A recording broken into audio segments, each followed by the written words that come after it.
자, 대손삼각비, 그 다음에 기타의 대손삼각비. 그래서 요거는 여러분들 굳이 얘기하자면 우리가 대손삼각비는 요거는 대손삼각비죠. 대손삼각비는 요거는 판매 관리비에 해당이 되는 겁니다. 이것이 800번대입니다.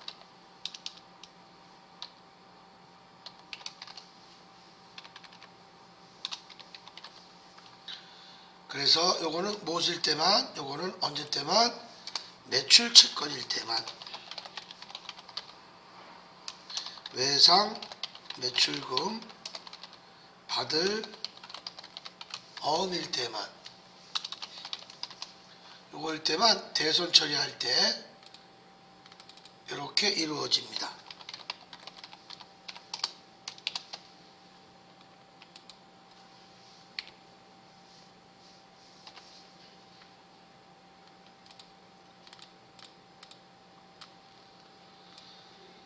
하지만 여러분들 그 나온 것처럼 대손 처리 시 또 뭡니까? 요거는 대손 처리 매출 채권이죠. 요거는 매출 채권이라고 쓸게요.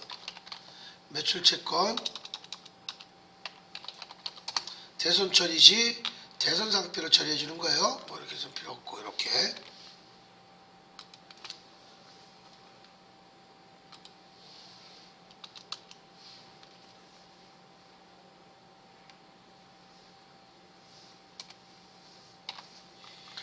기타 채권일 때는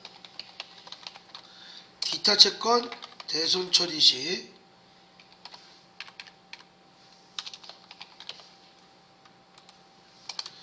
기타의 대손 삼각비로, 이것은 영업외 비용으로 요거는 900번대입니다. 영업외 비용 900번대로 우리가 처리가 되는 겁니다. 요걸 꼭 잊어먹지 마시고 꼭 하시기 바랍니다. 그 매출 채권은 여기 뭐라고 그랬죠? 외상 매출금 받을 어음을 이렇게 얘기하는 것이고, 기타 채권은 그 외에 뭐가 되겠습니까? 뭐 단기 대여금, 그 다음에 선급금, 미수금, 이런 것들을 대손 처리할 때는 이런 식으로 이루어지게 되겠습니다. 그 다음에 여기 나와 있는 추정이라고 나온 것이 있죠. 요 대손 충당금 추정이요. 요거는 결산 때만 이루어지는 거예요. 결산 시에 대손 충당금을 설정, 예상해 놓는 겁니다. 그래서 결산 시에만 이루어지는 거예요. 요거는 대손 충당금은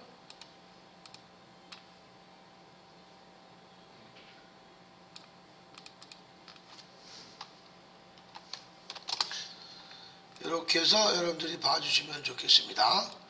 요거는 뭐예요? 요거는 기타 채권이죠. 말하자면 기준거래시예요.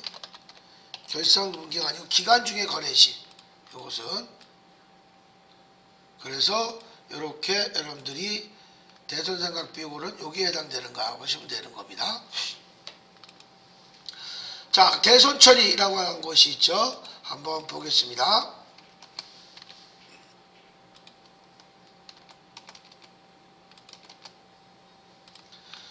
자, 대손 처리 시 대손이란 회사가 가지고 있는 채권에 회수 불능하게 될 때 그 금액을 의미한다. 대손 삼각이란 채권자에 부여하는 채권 중 채무자의 상환 능력, 갚을 능력이 없거나 사실상 회수가 불가능한 채권을 기업회 기준에 따라서 대손 충당금과 상계하여 채권 등을 자산의 손비로 처리하는 것을 말한다. 우리가 손실과 비용, 다시 말해서 우리가 뭘 제기하는 거다? 판관비와 영업외 비용으로 이렇게 처리가 이루어진다 라고 보시면 되겠습니다. 비용 처리한다 라고 보시면 돼요. 자, 채권 대손 설정이라고 나온 것이 있죠. 자, 요것을 한번 봤을 때 요것은 기간 중의 거래입니다. 요 분계는 기중거래, 기간 중의 거래를 기중거래라고 얘기합니다.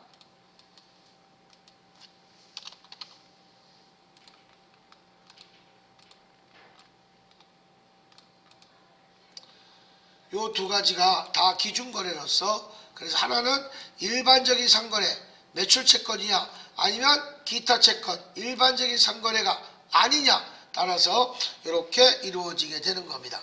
그래서 우리가 얘기한 것처럼 일반적인 상거래일 때는 이렇게 우리가 일반적인 상거래 재고사일 때는요 대손삼각비로 처리해 주지만, 우리가 기타 채권, 다시 말해 기타 채권일 때는 대손 일반적인 상거래가 아닌 경우에는, 재고사 아닌 경우에는 기타의 대손상각비로 처리해 줍니다. 이걸 왜 구분해 주냐? 기타의 대손상각비는 나라에서 보상이 안 되는 거예요. 하지만 대손상각비는 나라에서 세액공제가 이루어집니다. 나중에 요거는 여러분들 세무 2급 들어갔을 때 여기에서 뭐가 요거 되는 거냐?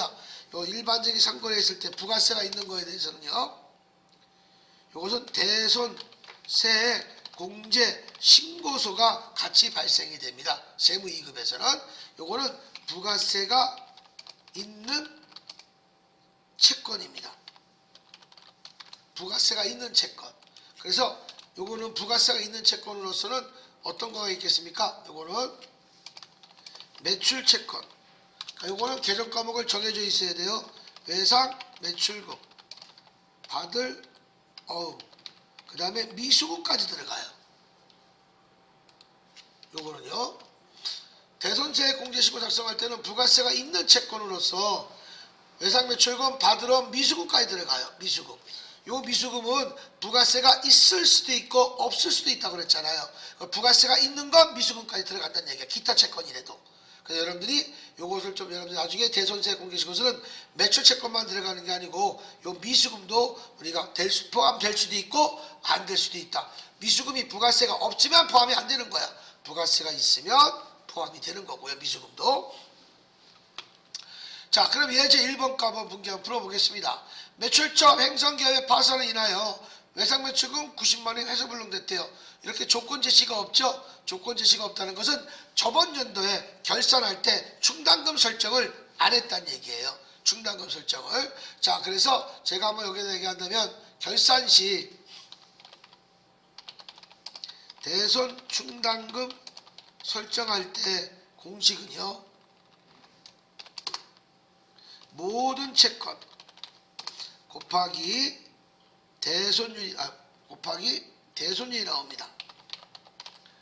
대손율 마이너스 정기분 대손 충당금 잔액이 있으면 빼주고 없으면 말고, 그래서 있으면 이렇게 구분이 되는 거예요. 자, 그래서 뒤에 공식은 나와 있지만 제가 여기 쓴다면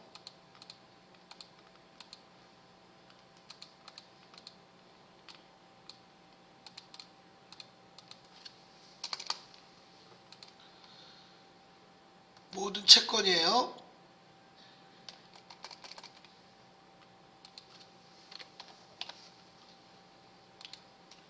여기에서 만약에 여기에서 플러스가 나오면 보충법이고요. 보충법. 마이너스가 나오면 환입법입니다.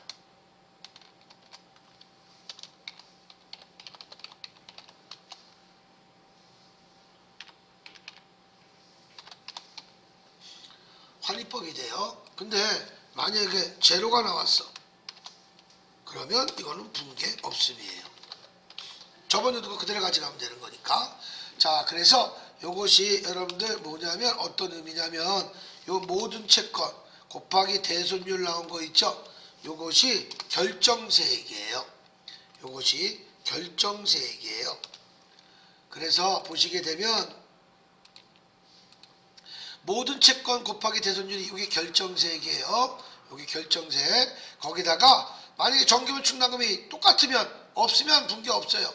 근데 만약에 여기에서 대손 충당금이 1,000원인데 여기가 1,000원 나왔어. 근데 여기가 충당금이 700원 있었어. 그러면 300원만큼 보충법이 될 거 아니겠습니까? 그 보충법에 우리가 또 분계할 때는 어떻게 이루어지냐? 차변의 대손 삼각비, 대변의 대손 충당금으로 분계가 이루어집니다.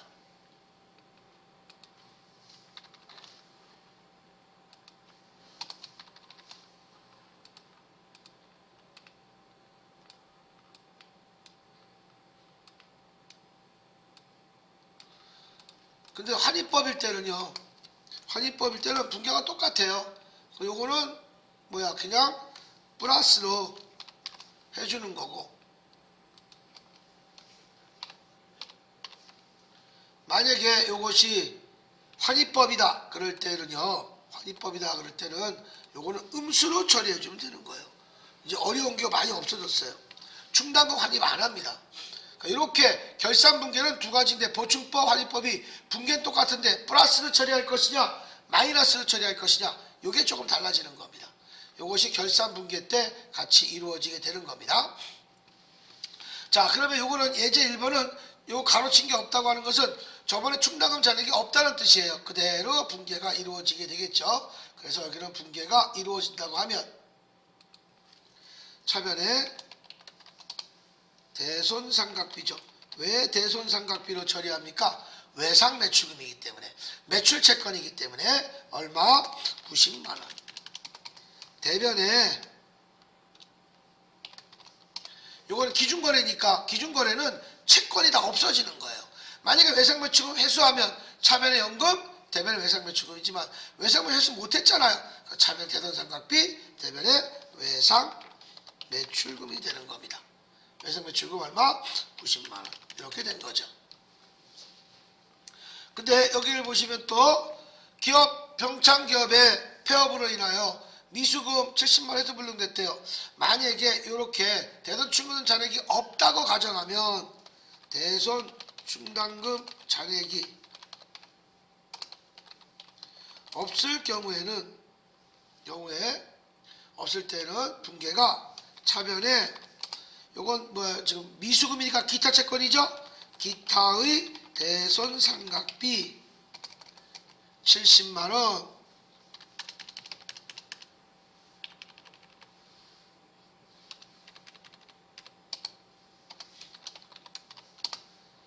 대변에 미수금 70만원 이렇게 분계가 이루어지게 되는 겁니다. 그런데 만약에 충당금 잔액이 있다고 가정하면, 이렇게 요 문제처럼 있다고 가정하면 대손 충당금 잔액이 얼마 있다고 그랬어요. 그래서 지금 대손 충당금 잔액이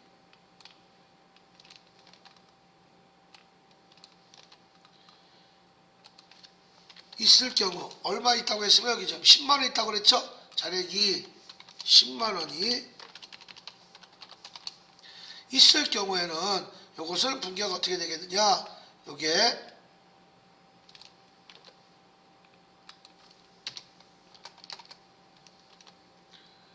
요것이 대손 충당금 얼마? 요것이 10만원, 그 다음에 기타의 대손상각비가 60만원으로 이렇게 분계가 이루어지게 되는 겁니다.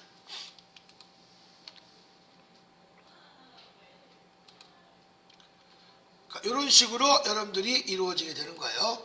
다시 여기 대신 여기는 뭐야? 요 미수금은 120번이기 때문에 미수금의 충당금은 121번으로 해주는 거야. 이렇게 해준 거야. 그래서 요게 요거예요. 지금 이렇게 이루어지게 된 겁니다. 하지만 충당금 잔액이 없다면 그냥 기타 채권이기 때문에 그냥 바로 단기 비용인 기타의 대손상각비로 처리가 이루어지게 되는 거죠.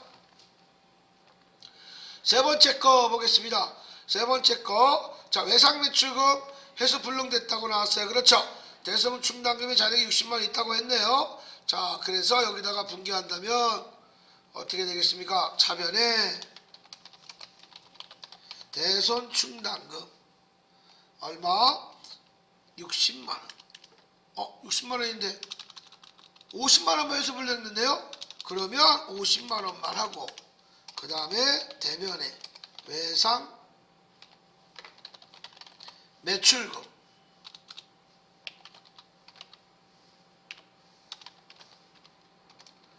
50만원만 해주면 되는 거야. 그러면 충당금이 10만원이 남았죠? 10만원 남았으면 여러분들 결산까지 갖고 가는 거예요. 이렇게 여러분들이 이런 식으로 해주시면 될 것 같습니다. 됐어요? 자, 이렇게 보셔서, 자, 그러면 분계는 이렇게 이루어지게 되는 거죠. 자, 그래서 요거는 외상매축은 108번이기 때문에 109번으로 우리가 붕괴가 이루어지게 되는 거예요. 실기하시는 분들은 이제 무슨 얘기인지 아실 겁니다. 이렇게 해서 기준거래 때 거를 좀 한번 해드렸습니다. 자, 근데 추정은요, 결산입니다. 아까 얘기했었죠? 요거 붕괴한 거, 요게 요거예요, 지금.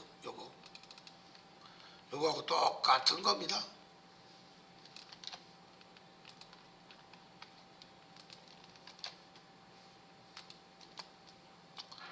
요거 얘기해 주는 겁니다.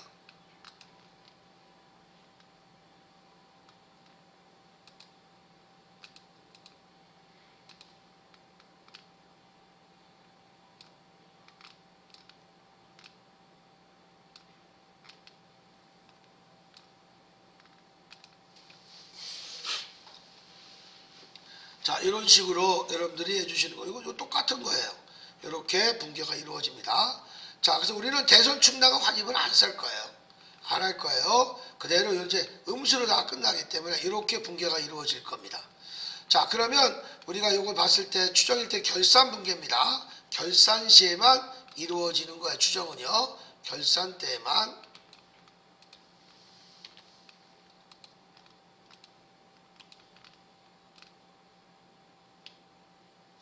예상해 놓는 거야. 확실한 금액은 아닙니다. 자, 그래서 요것이 제가 뭐라 그랬죠? 주주총회에서 요게 결정세액이에요. 요 빨간 게 결정세액이에요. 그래서 남은 거 가지고 충당금이 이제 학계장액 시산패에서 요건 시산패에서 남은 거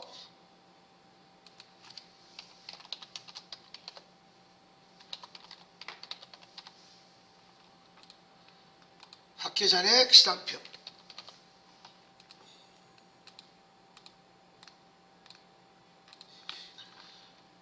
이렇게 보시면 되겠습니다. 자, 그래서 여러분들 매출채권 100만원에 대하여 몇 프로? 2%의 대손 설정을 했다고 나왔어요. 그렇죠? 그래서 2%인데 충당금 잔액이 없대요. 요 충당금 잔액이 없대요. 그래서 그대로 결정한 그대로 가는 거죠. 대손 삼각비. 왜? 매출채권은 외상매축은 받으러 일반적인 상거래이기 때문에 대손 삼각비를 처리하고 대변은 대손 충당금으로 처리하게 되는 겁니다. 요거는 100만원 2% 똑같은데 충당금 잔액이 15,000이 있대요. 그러면 2만원은 결정한 거잖아요. 2만원은 결정한 건데 충당금 잔액이 15,000원 있으니까 얼마큼만 보충해주면 2만원이 만들어지나요? 5,000원만 보충해주면 되겠죠? 그래서 5,000원만 붕괴가 이루어지게 된 겁니다. 그래야 2만원이 되는 거죠. 또한 요거는 100만원 곱하기 2%는 2만원 나오는데 충당금 잔액이 딱 2만원 나왔네. 요건 나오죠? 그래서 붕괴 없음이라고 나오겠고, 요거는요 2만원을 결정했는데 3만원이 남았어요. 만원만큼 됐었죠. 그리고 만원만큼 이렇게 붕괴가 이루어지는 거야. 여기 환입법으로서 여기다가 붕괴한다면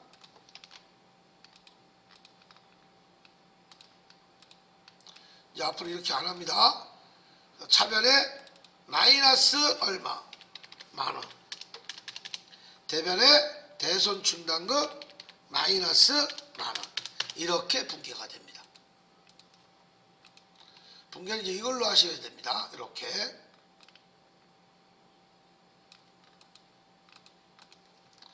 여러분들 이렇게 할 필요가 없어요.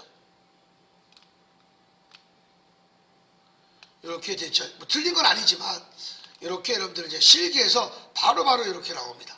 여기 자동 병성이 돼요. 이게 결산에서 자동으로 이루어집니다. 그래서 자동으로 이루어집니다. 다 이것도 마찬가지예요. 전체가 다 그래요. 대손 추정 결산은 다 결산에서 금액만 산출하고 넣고 전표 추가하면 자동으로 입력이 됩니다. 자동으로 붕괴됩니다. 자동 붕괴. 기타 채권도 마찬가지입니다. 근데 뭐만 바뀌어요? 기타의 대손상각비. 그 다음에 환입법일 때도 요것도 뭐가 바뀌는 거야? 요것도 여기에서만. 환입법일 때도 뭐만 바뀌는 거야? 여기만. 차변에 기타의 대손상각비. 요걸만 바뀌는 거야. 요것만. 다른 건 안 바뀌어요. 요건 이제 앞으로 이런 거 안 한다.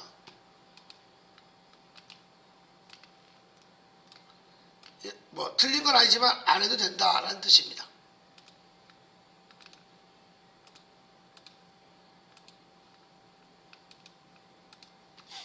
자, 이런 식으로 해주는 겁니다. 자, 그럼 대손 처리한 거 한번 여러분들 요거 볼게요. 외상매출금을 우리가 회수불능됐대요. 자, 그러면 결산분계니까 차변의 대손상각비, 대변의 요거는 기준거래 때 해주는 거죠. 이런 것들을 우리가 해준 것이고, 또한 요것도 맞출 채권도 이렇게 해준 거예요. 그 다음에 대손 처리 회수할 때도 요거는 같이 해주는 거고, 그 다음에 단기대여금도 다 똑같은 원리로서 아까 분개한 것처럼 기타의 대손상각비 단기대여금이니까 기타 채권이니까 기타의 대손상각비를 처리해주고, 충당금 잔액이 있다고 하면 충당금 빼주고 나머지 기타의 대손상각비를 처리해주면 되겠죠. 뭐 이런 것들을 여러분들이 해주시는 거예요. 세무이급은요, 또 여기 볼게요. 요것이 제일 많이 나오겠죠. 대손처리 회수입니다. 회수는요, 전년도에 여기 잘 보실게요. 여기 보시게 되면 단기에 대손 처리했던 것을 단기에 회수했어. 문제는 똑같습니다. 문제는 주어지는 거고, 요번에는 정기에 대손 처리했던 것을 단기에 회수했어. 자, 요 예제 1번은요, 결산이 있어요, 없어요? 단기에 대손 처리한 걸 단기에 회수했으니까 결산 없이 간 거죠? 그래서 요 금액 있죠? 요 금액 대손상각비 나온 거 충당금 있죠? 그대로 이렇게 상계 처리해서 없애주는 거야. 그리고 그냥 보통령 봐서 보통님이 되는 거야. 그런데 전기에 대손 처리한 것을 단기에 회수할 때는요, 결산을 한번 했을 거 아니겠습니까? 그래서 요것을 묶어서 대손상각비가 있더라도 대손 충당금과 상각비를 묶어서 대손 충당금으로 묶어서 들어가는 거예요. 이렇게. 요 차이점이에요. 문제는 다 똑같기 때문에. 그러니까 단기에 대손 처리한 걸 단기에 회수할 때는 결산을 안 했잖아요. 결산을 안 했기 때문에 여기 발생했던 거 그대로 대변에 가서 없어지면 되겠고, 전기에 대손 처리한 것을 결산 한번 했잖아. 결산 후가 되기 때문에 결산 후기 때문에 저번에도 결산했으니까 단기 회수할 때는 충당금을 따로 설정하지 다 새로 설정했기 때문에 요걸 다 다시 정기 대손 처리한 것을 회수할 때는 대손 충당금이 묶어 들어오는 거예요. 그래서 우리가 대손 충당금은 12월 말일날 하잖아. 근데 충당금이 증가되는 건 이거 하나밖에 없어. 정기에 대손 처리한 것을 단기 회수할 때 대손 충당금이 다시 또 증가가 됩니다. 요거 하나 때만. 그래서 이런 것들이 나올 때 좀 시험 문제가 어렵게 나온다. 이런 것들을 여러분들이 봐주시게 되는 겁니다. 자, 그 다음에 재고자산입니다. 재고자산.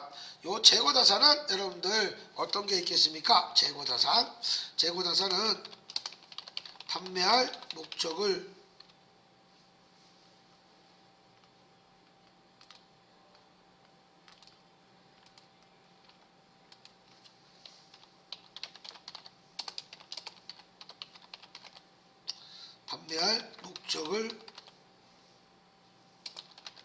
가지고 있는 물건.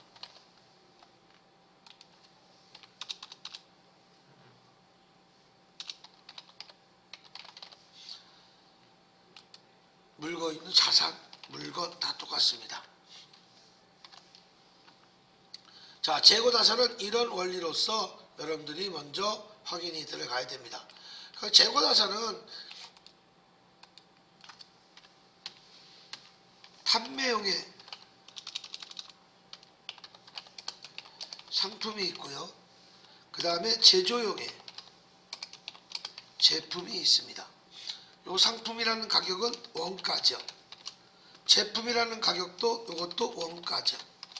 여기다가 플러스 이익을 붙이면 제품 매출이 되는 거죠. 여기다가 플러스 이익을 붙이면 상품 매출이 되는 거죠. 그리고 상품은 이건 무슨 자산이야? 요거는요, 여러분들 보시면 요건 재고자산이에요. 재고자산. 그 다음에 여기다가 요거 상품 매출, 제품 매출은 뭐예요? 이거는 영업 수익 계정입니다. 양쪽 다.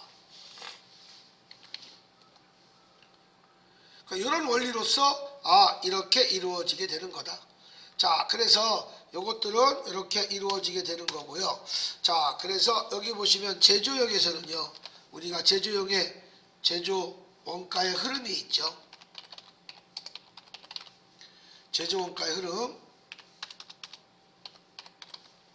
제조 원가의 흐름에 대해서는 제일 먼저 뭐가 1순위로 뭐가 되겠어요? 재료비. 두 번째 노무비. 세 번째 제조 경비. 이렇게 세 가지의 원가의 3요소로 이루어지게 되겠죠. 이게 원가의 3요소가 되겠네요. 원가의 3요소 이렇게 적어 드릴게요. 1번, 2번, 3번. 근데 이 재료비도 또 두 가지로 나눠집니다. 직접 재료비와 간접 재료비로 나누어지고, 이 노무비도 직접 노무비와 간접 노무비로 나누어집니다. 또 제조경비도 직접 제조경비와 간접 제조경비로 나누어집니다.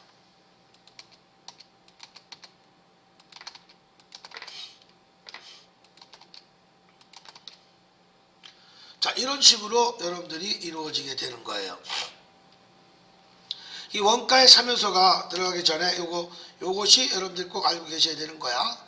자, 그래서 재료비, 노후비, 제조경비 요게 이루어지게 되는 거예요. 그래서 요것은 무슨 원가라고 하냐? 요것은 요 밑에 거는 직접 원가, 여기는 간접 원가라고 얘기합니다. 그래서 간접 원가라고 하는데 요거를 다른 말로 요거는 기본 원가라고 얘기하고요. 뭐 직접 원가도 얘기할 수 있겠지만 이거는 제조 간접비라고 얘기합니다.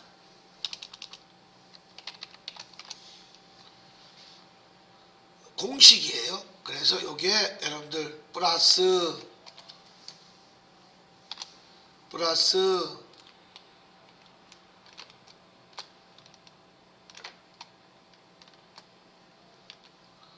여기도 다 플러스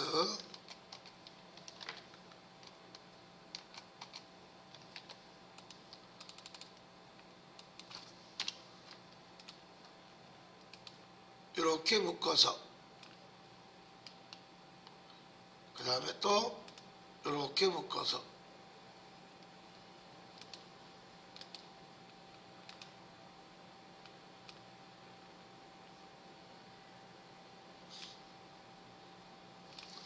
그럼 요 두 가지를 더해서 요것을 제조 원가라고 합니다.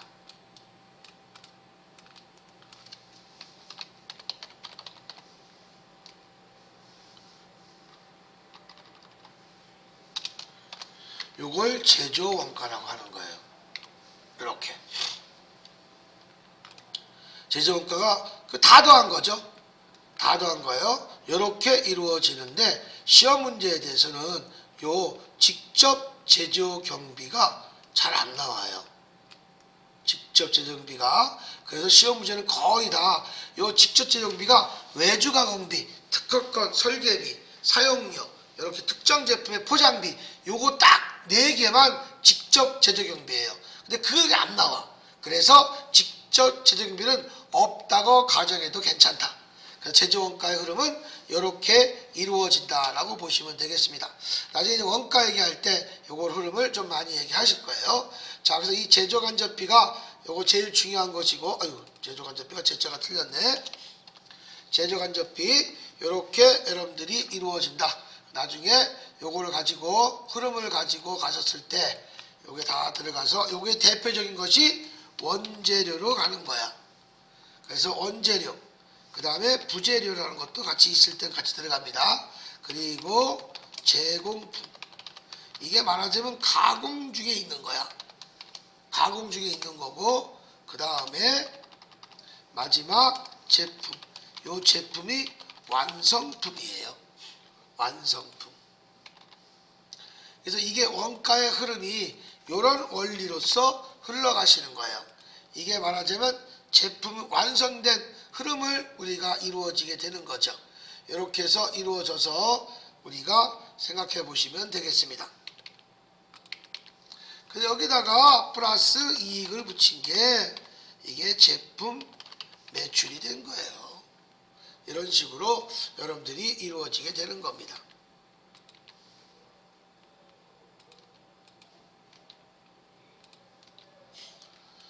자, 이렇게 여러분들 해주신 거예요. 자, 이 흐름대로 여러분들 알고 계시고, 그러면 여기는 어떻게 되는 거냐?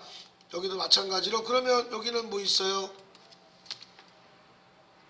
상품은 그런 게 없잖아. 흐름이 없이 그냥 바로 일로 들어야 되겠네. 그죠? 여기다가, 왜? 상품은 내가 만든 물건이 아니니까 타사가 만든 물건 완성품이기 때문에 요건 상품, 요거 상품 매출, 이렇게 들어야 되겠죠. 요거 상품은 타사가 만든 물건이에요. 제품은 내가 만든 물건이고요. 그래서 흐름이 없어요. 이런 식으로 여러분들이 이루어지게 되는 겁니다. 자, 그러면 여기를 보시면 제일 중요한 것이 원재료 제공품, 여기에서는요 뭐가 이루어지는 거냐? 여기의 흐름은 제조, 원가, 명세서에서 이루어지는 거고, 요건 다른 말로 정기분, 이렇게만 써도 되겠다. 다 하실 거니까. 그 다음에 여기 상품 제품은요, 재무 상태표에서 이루어지는 거고요. 그 다음에 상품 매출, 제품 매출은요, 이거는 손익 계산서에서 이루어지는 거예요. 그래서 흐름은 이렇게, 이런 식으로 흐름이 끊기고, 그 다음에 이렇게 끄시고, 그 다음에 이렇게, 이런 식으로 흐름이 가주시는 거예요. 항상 이렇게 여러분들 봐주시면 좋겠습니다. 자, 이렇게 전제 흐름은, 우리 전산 흐름은, 요거는 아직 요거는 뭐예요? 미완성품이죠. 여기에 말하자면 미완성품이에요. 미완성품은 아직 공장에서 만들어야 되겠죠? 요건 다 공장에서 있는 거야. 공장, 제조에서 있는 겁니다.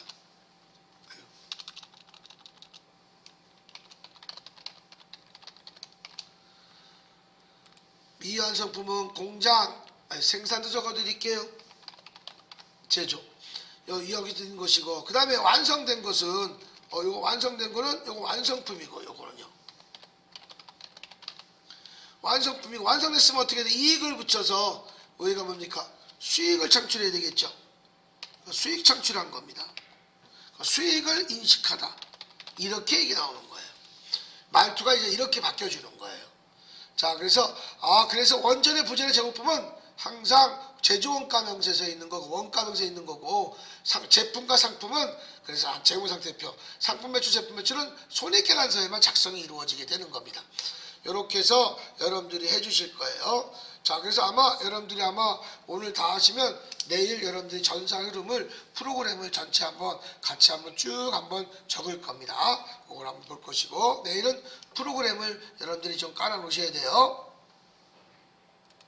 자, 이런 식으로 여러분들이 해주실 것이고, 그래서 재고자산이 이루어지는 거예요.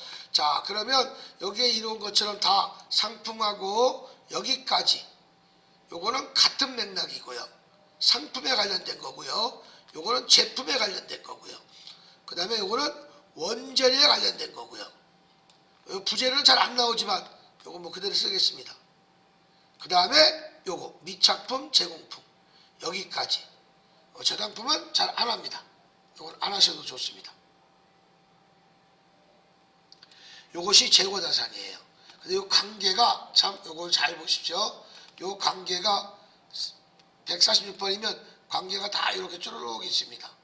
자, 제품 150번이면 여기 150번 관세한급금, 153번이면 요 매입한 쯤에도 요거 다 153번 관련이 되어 있고, 부재료가 162번이면 여기도 160번 쫙 되어 있습니다.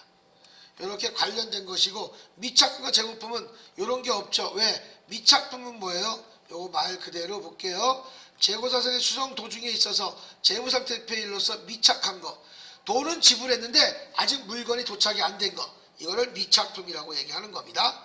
재공품은 아직 만들고 있는 과정을 얘기하는 건데, 더 정확하게 얘기하자면 이 재공품은요, 만들고 있는 과정도 재공품이지만, 이 재공품 만들고 있는 과정도 재공품이지만,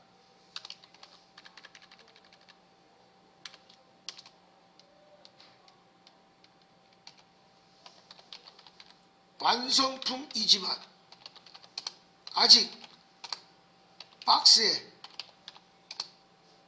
들어가지 않은 거,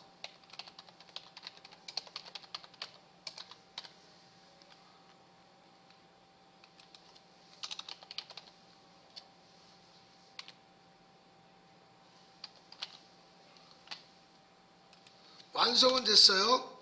근데 아직 박스라는 건 뭐야? 그 소비자한테 줄 수 있는 박스 있죠? 거기에 박스에 들어가지 않은 거야. 다시 말해서 완성은 됐지만 아직 검사피를 못 받은 것들도 있죠. 이런 것들. 그래서 아직 전제 딱 박스에 묶었다는 건 뭐야? 제품만 주문되는 거. 그게 말하자면 그게 완전히 완성품이에요. 그래서 제공품은요, 항상 그래서 어떻게 이루어지냐?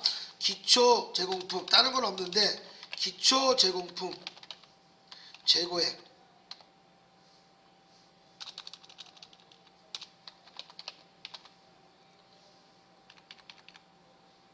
기초 제공품 재고액, 그리고 곱하기 완성도가 나와요. 이 완성도가 프로테이지가 나와요. 시험 문제에. 다른 건 없어요. 왜? 제품 완성된 100%니까. 또한 이것도 기말 제공품 재고액도 기말 제공품 재고액도 완성도가 퍼센트가 이렇게 표시가 나옵니다. 다른 거는 다 그래요. 그냥 기초 원재료 재고액 이렇게 나오고요. 또 대변에는 기말 원재료 재고액, 또 기말 제품 재고액,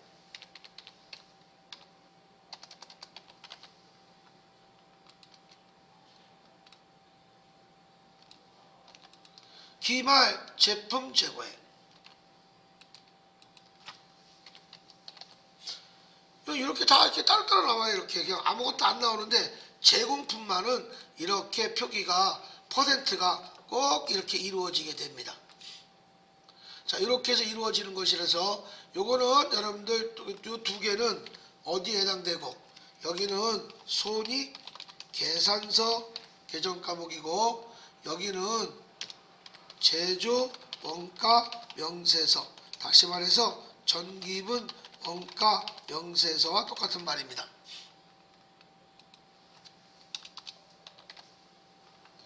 여기에 들어가는 건 여기에 다 무슨 면, 여기 다 또 참고로 또 중요한 게 뭐 이쪽이 다 차면이야.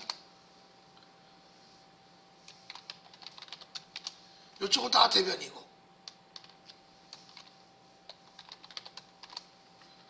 이렇게 여러분들 이루어지게 되는 겁니다.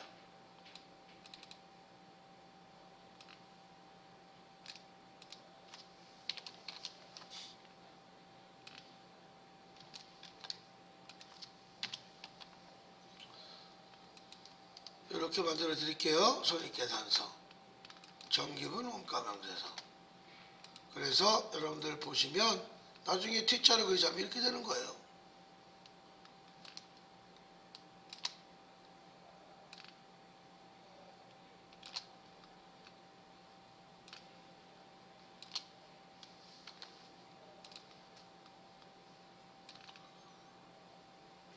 이런 식으로 여러분들이 작성이 되는 거예요.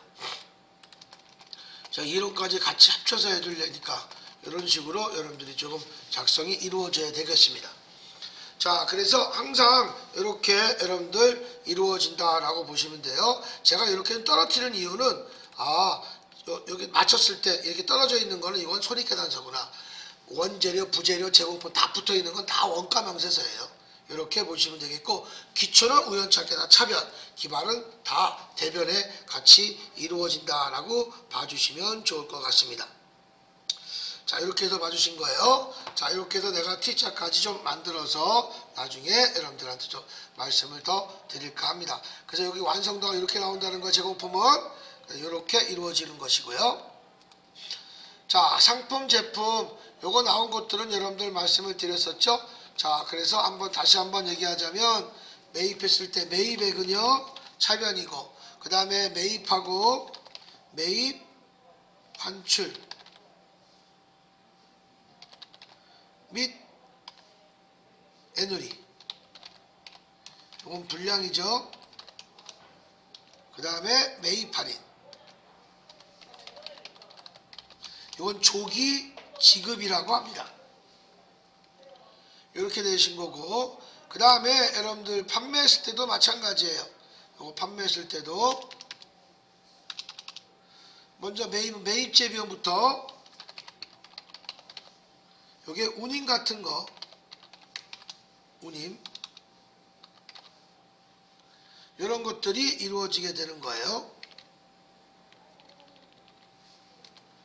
그래서 요것이 여러분들 봤을 때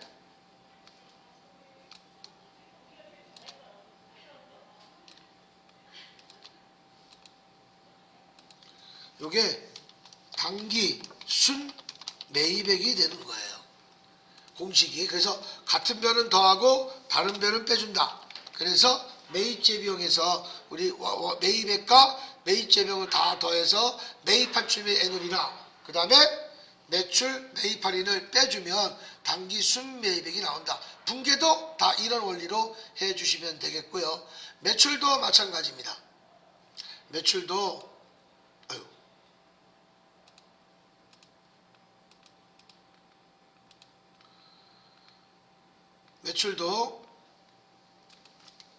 매출 할인 및 애누리,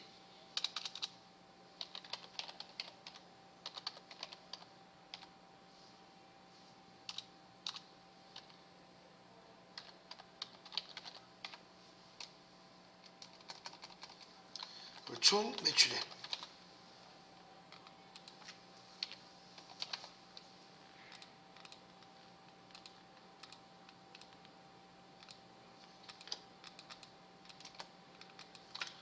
그 다음에 매출 할인, 이건 조기 회수라고 하죠. 이렇게 해서 요거만 움직인 것도 마찬가지입니다.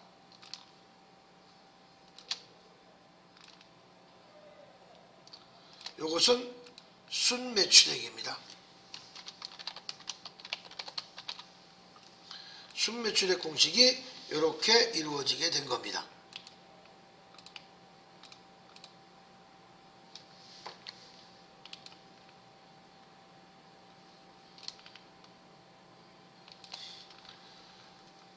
그래서 이런 원리로서 다 해주시면 되는 거예요. 이렇게 단기 순매입액과 순매출액 공식이 이런 식으로 공식은 이렇게 이루어지는 거구나. 여기에 이루어지는 거고, 그 다음에 여기에서 뭐만 더, 여기를 다 더할게요. 그거를 다시. 그러면 여기를 한번 더 한다면 다시 여기다 쓸게요. 요거 들어가셔서 이렇게 나오고, 여기가 순매입액이죠. 여기 하나만 뭐만 들어가면 돼요. 기초 빵빵 재고액, 재고자산 얘기하는 거예요. 대변에는 기말 빵빵 재고액만 이렇게 들어가시면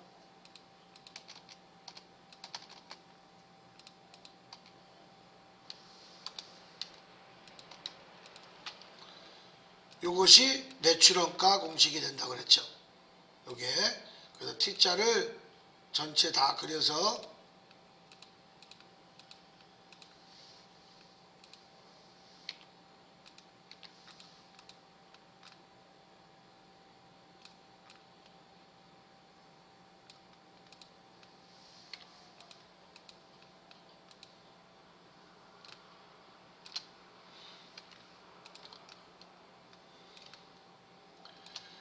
요걸 다 합치면 요게 1구분 손익계산서가 이루어진다 그랬죠. 그래서 여기 여기 이쪽이 모자르면 매출 총이익이 되는 거고, 이쪽이 모자르면 매출 총 손실이 된다고 했습니다. 이거 여러분들이 꼭 알고 계셔야 되는 거야. 그래서 빨간 거는 순매출액이고 파란 거는 순매입액이지만 요 순매입액에서 기초 요거 같이 들어갔을 때